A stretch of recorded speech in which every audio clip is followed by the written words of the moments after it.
Hey friends, Father Frank Pavone here, National Director of Priests for Life, bringing you my daily diary for Monday, July 18th through Saturday, July the 23rd of 2022. So I started out early on my desk at Monday and in the chapel, did Mass, broadcast it, taped it for broadcast later, and caught up on a lot of emails, got together with my administrative team for the usual breakfast time phone call.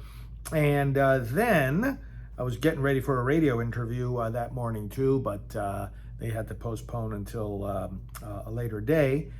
And then I worked, had the staff briefing at 8:30, and then I worked at my desk to prepare for a number of tapings that I had to do later in the day, getting some notes together, some research together, and some talking points. Then went into the studio at 11 o'clock and recorded a 45-minute class on the biblical meaning of Rachel's Vineyard. Now, as you know, I'm pastoral director of Rachel's Vineyard, the largest ministry in the world for healing after abortion. And we're preparing now for our international training conference that happens every few years. We're doing it virtually and we're pre-taping the talks. So that was one of my talks that I pre-taped Monday morning. Right after that, had a lunch meeting, and then 1 o'clock went back into the studio and was taping for the Right Side Broadcasting Network program that I do called Praying for America. Did that, and then more work at my desk until 2:30 when I went back into the studio and did taping for TBN, Trinity Broadcasting Network.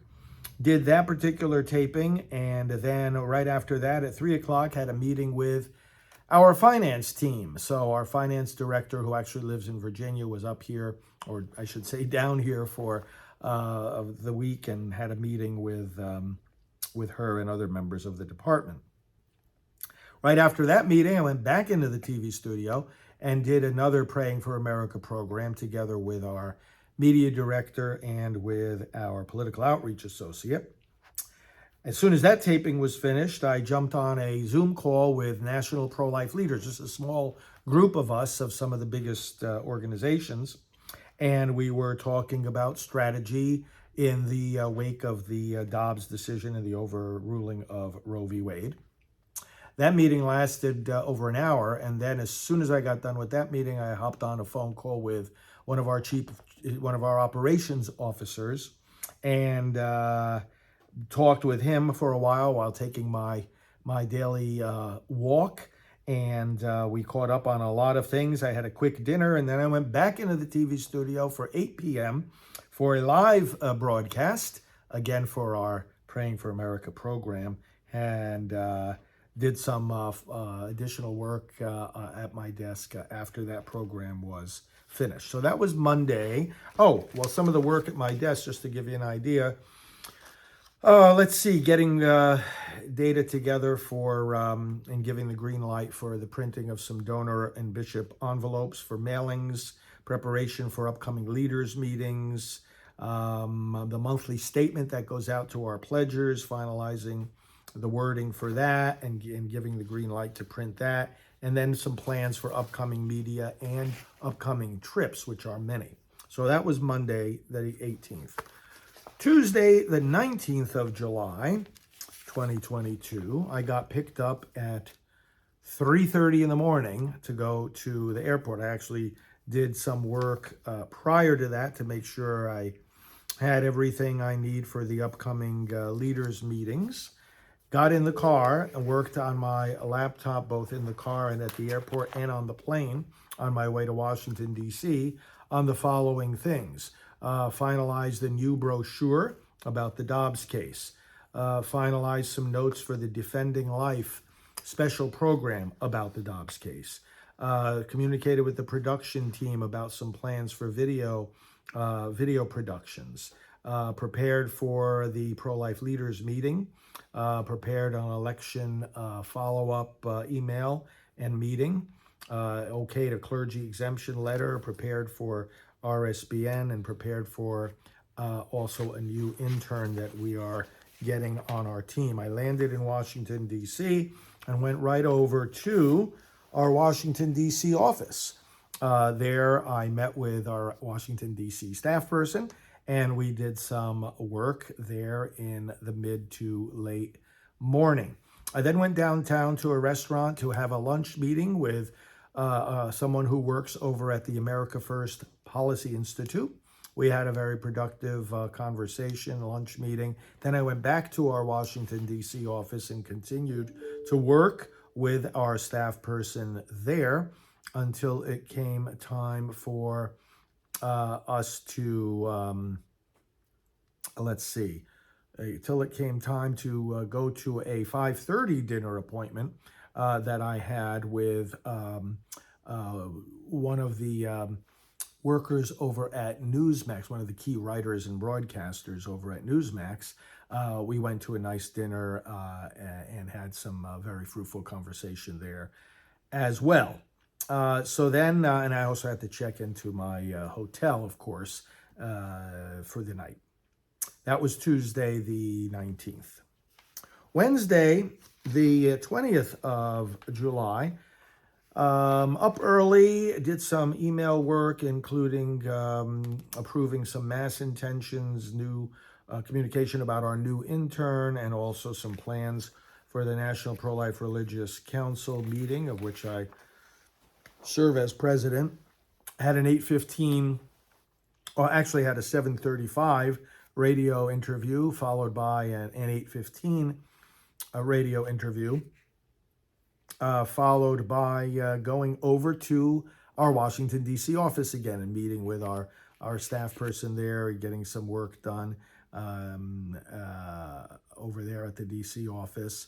And then also at our D.C. office location, we welcomed board members of the National Pro-Life Religious Council for our meeting, which went from 10:30 to 2 p.m. So we had representatives there from the Methodists, the Anglicans, the Lutherans, and a very fruitful time of discussion and planning. That meeting finished at 2, and right upon that conclusion, I got on the phone with some of our key staff, administrative staff, and we were working on plans for our state-by-state activities.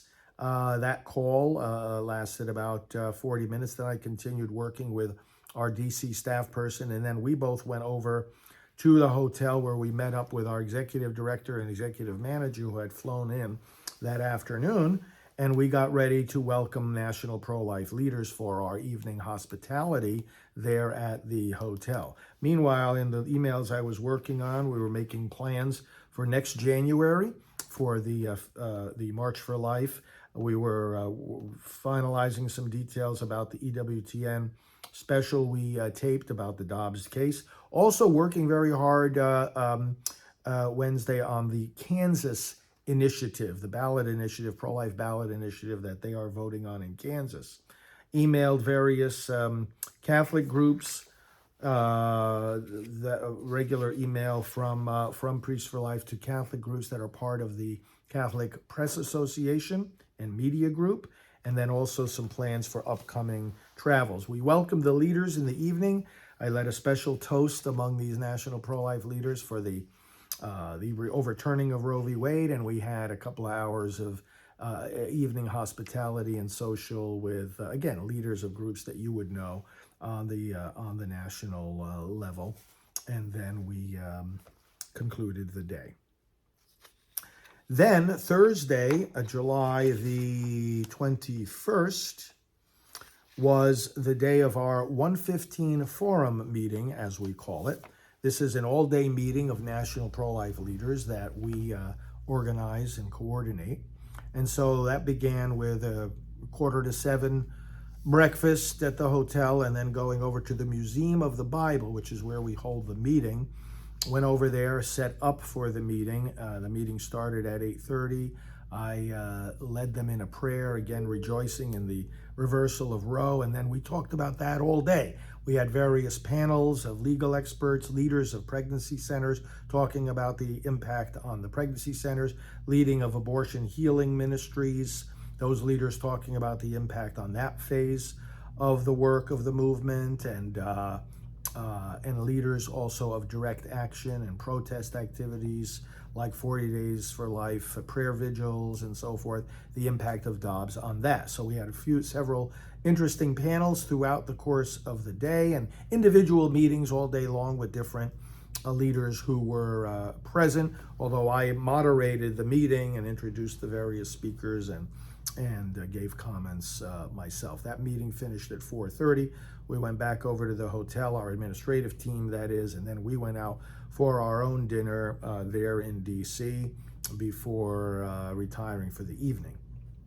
Friday the 22nd, I got up early, had to depart the hotel at about 4 a.m. to go to the airport, but there in those early hours, I was doing a couple of key emails and work on my computer, making trip plans for upcoming travels, did some video editing work, and also composed the text of a letter to our high donors and planned for some upcoming interviews. Went to the airport and got some breakfast there and got on the plane and continued to do email work, organizing tasks for the staff and tasks for the upcoming media interviews, upcoming op-eds, articles, getting things ready for those, email blasts going out, and also, let's see, the Kansas referendum. Yes, doing more work in regard to that. Flew back to Orlando, got to my office, and then right away, let's see, I had to go into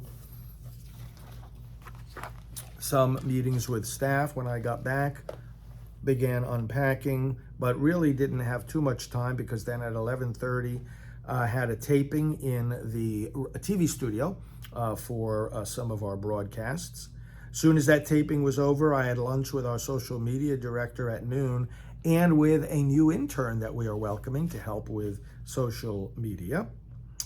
Soon as that lunch was over, I went into our travel department and met with our travel coordinator about the details of upcoming trips I am making and invitations that I am receiving. When that meeting was over, I went back into the TV studio and taped a couple of different programs and a number of different short spots for us to distribute on our broadcast channels and our social media platforms. When all that was done, I got back to my desk and did some work as well as some additional meetings with various staff, culminating with a 6 p.m. Phone call with one of our chief operations managers, and took my evening walk, and then got some quick dinner, did some quiet work until I was awaiting together with many others the rally that President Trump had in Arizona. So he got on the stage late. By the time he did, it was almost 11 p.m. Eastern time. But I watched the rally speech, which was great as usual, and then went to bed right after that. Saturday the 23rd was a day that I was here at the office. I had to do a lot of work on a new prayer booklet that I'm writing called In the Company of His Saints. And this new prayer booklet will be ready pretty soon. Also did some detailed planning for the coming weeks. Did the broadcast mass live at 10 a.m. After the broadcast mass, with one of our video interns here, I taped 2 half-hour programs of Praying for America because I'll be traveling more in the days following, so I had to pre-tape these shows. Did a midday phone call while taking my daily walk, unpacked and then packed again for upcoming travels. Did a lot of work on the upcoming travels for the rest of the summer and into the fall, and continued working on that new prayer book. So that was Saturday. Worked well into the evening on Saturday, and then went to a local place for a late dinner about 9 o'clock, and then I went to bed after that. Daily Diary, July 18th to the 23rd, 2022. Thanks for following these updates. Talk to you soon.